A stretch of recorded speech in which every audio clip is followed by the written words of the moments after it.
دروازے پہ اللہ کے بھیجے فرشتے روٹیاں مانگنے آتے رہے، اور دروازے پہ آ کے جبریل نے کہا میں مسکین ہوں، قرآن ممبر پہ لے کے آؤ۔ اللہ قرآن میں کہتا ہے میرا محمد یاد کر وہ ابراہیم والی بات، حل اتاک الحدیث ابراہیم، وہ ابراہیم والی بات یاد کر جب ہم نے ابراہیم کے گھر عزت والے مہمان بھیجے تھے۔ قرآن ممبر پہ لے کے آؤ، حضرت ابراہیم کے گھر کون گیا تھا؟ فرشتے۔ فرشتے بن کے نہیں گئے، انسان بن کے گئے۔ کیا کرنے گئے تھے؟ ابراہیم کی مہمان نوازی دیکھنے گئے تھے۔ ڈیرے دار نبی تھا، مہمان نواز نبی تھا، اتنا مہمان نواز تھا کہ بغیر مہمان کے کھانا نہیں کھاتا، انتظار کرتا۔ آج تو حالت تبدیل ہو گئی نا جی، آج ہمارے گھر مہمان آئے تو بندے چائے بعد میں پوچھتے ہیں، پہلے پوچھتے ہیں کہ واپسی تیری کب ہے۔ ایسا گھر کے اندر بیٹھے ہوئے مہمان سے بچے سے کہہ دینا کہ کہہ دو گھر پہ نہیں ہے۔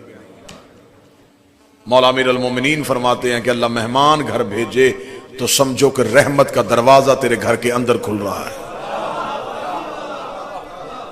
اگر تو نے اپنے گھر سے چائے کا ایک کپ یا ایک روٹی اسے کھلا دی تو وہ تیرے حصے کی نہیں تھی، وہ اس کے حصے کا رزق تھا جو تیرے گھر پڑا تھا،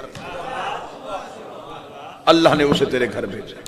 مہمان نواز نبی تھا ابراہیم، اللہ نے فرشتے انسان بنا کے بھیج دیے۔ قرآن میں پوری کہانی لکھی۔ خدا کہتا میرا محمد یاد کر وہ ابراہیم والی بات جب ابراہیم کے گھر عزت والے مہمان گئے تھے، ابراہیم کے گھر فرشتے انسان بن کے گئے۔ میں جملہ کہنے لگا ہوں، اشارہ سمجھنے والی قوم تم سے بہتر اللہ نے بنائی نہیں ہے، اشارہ میری قوم سمجھ جائے گی۔ ابراہیم کے گھر فرشتے گئے، ابراہیم نے نہیں پہچانا۔ ہائے ہائے ہائے ہائے، ابراہیم کے گھر فرشتے گئے، ابراہیم نے نہیں پہچانا۔ ابراہیم کے گھر فرشتے گئے، ابراہیم نے نہیں پہچانا۔ اگر عقیدے کا دروازہ کھولنا چاہتے ہو تو میں اگلی سطر کہتا ہوں، ابراہیم کے گھر فرشتے گئے، اللہ کے نبی نے نہیں پہچانا۔ زہرا کے دروازے پہ آ کر جبریل نے کہا میں درسی ہوں، فضا کہتی مجھے پتا ہے تو جبریل ہے۔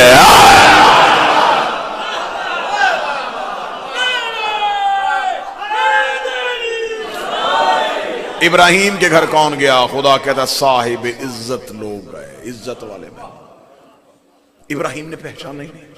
حضرت ابراہیم نے سمجھا کہ مہمان آئے، اگر ابراہیم پہچانتا تو کھانے کا بندوبست نہ کرتا۔ ابراہیم نے جلدی جلدی کیا، دمبا پکڑا، ذبح کیا، گوشت بھوننا شروع کر دیا، خوش ہے کہ میرے گھر مہمان آئے۔ کھانا بن گیا، دسترخوان لگ گیا، دسترخوان لگ گیا، راز کھل گیا۔ دسترخوان سج گیا، راز کھل گیا۔ راز کیسے کھلا؟ جب دسترخوان لگ گیا، کھانا لگا کے ابراہیم نے کہا بسم اللہ شروع کرو۔ اب ان میں سے ایک بولا ابراہیم ہم نہیں کھاتے۔ یہ کہانی کسی مولوی کی بنائی نہیں، اللہ نے قرآن میں لکھی ہے، پوری کہانی قرآن میں لکھی۔ ابراہیم نے کہا کھاؤ، فرشتے نے کہا ہم نہیں کھاتے۔ ابراہیم نے کہا تم کیوں نہیں کھاتے؟ اس نے کہا اس لیے کہ ہم انسان نہیں، ہم ہیں فرشتے، انسان کی صورت میں آئے ہیں، تیری مہمان نوازی دیکھنی تھی، تو نے مہمان نوازی کی، اللہ بھی راضی ہو گیا، ہم بھی راضی ہو گئے۔ اب ہم کھانا نہیں کھائیں گے کیونکہ ہم کھاتے ہی نہیں ہیں، ہماری فطرت میں بھوک ہے ہی نہیں، ہمارے اندر خدا نے وہ نفس ہی نہیں رکھا جس کی خواہش ہو کے کھایا جائے، ہمیں بھوک ہی نہیں لگتی، ہماری طبیعت میں یہ چیز ہے ہی نہیں، ہم نہیں کھاتے، ہم نہیں کھاتے، ہم نہیں کھاتے۔ بات میری سمجھ میں بھی نہیں آ رہی تھی، اللہ نے یہ بات قرآن میں کیوں لکھی ہے؟ خدا دہلیزوں کا فرق سمجھا رہا تھا، خدا دروازوں کا فرق سمجھا رہا تھا۔ خدا نے کہا ابراہیم کے گھر فرشتے گئے، ابراہیم منتیں کرتا رہا، انہوں نے کہا ہم نہیں کھاتے، ہم نہیں کھاتے، ہم نہیں کھاتے، لگا کھانا چھوڑ کے چلے گئے۔ زہرا کا دروازہ بند تھا، دستک دے کے کہہ رہے ہیں روٹیاں دو، فقیر آئے ہیں۔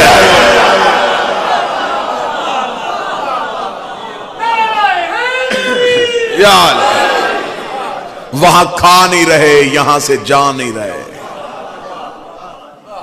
اب اگر میرے اس متبرک مجمع سے کوئی ایک بندہ کہے کہ فرق سمجھا، تیرے ذہن میں فرق کیوں آیا کہ ادھر اور ادھر میں کیا فرق تھا، تو ایک جملے میں فرق سمجھانے لگا ہوں۔ ادھر اور ادھر میں فرق یہ تھا، وہ خلیل اللہ کا گھر تھا، یہ حجاب اللہ کا گھر، وہاں اللہ کا دوست رہتا تھا، یہاں اللہ کا راز رہتا ہے۔ بات سمجھ میں آ رہی ہے سرکار؟ اچھا، ابراہیم کے گھر گئے تو خدا نے کہا معزز لوگ آئے، عزت والے آئے، کیا کہنے زہرا تیرے دروازے کے۔ ابراہیم کے گھر جائیں تو معزز، زہرا کے دروازے پہ آئیں تو مسکین۔ جبریل نے آ کے سیدہ کے دروازے پہ یہ نہیں کہا میں سید الملائکہ ہوں، اسے کہا مسکین ہوں۔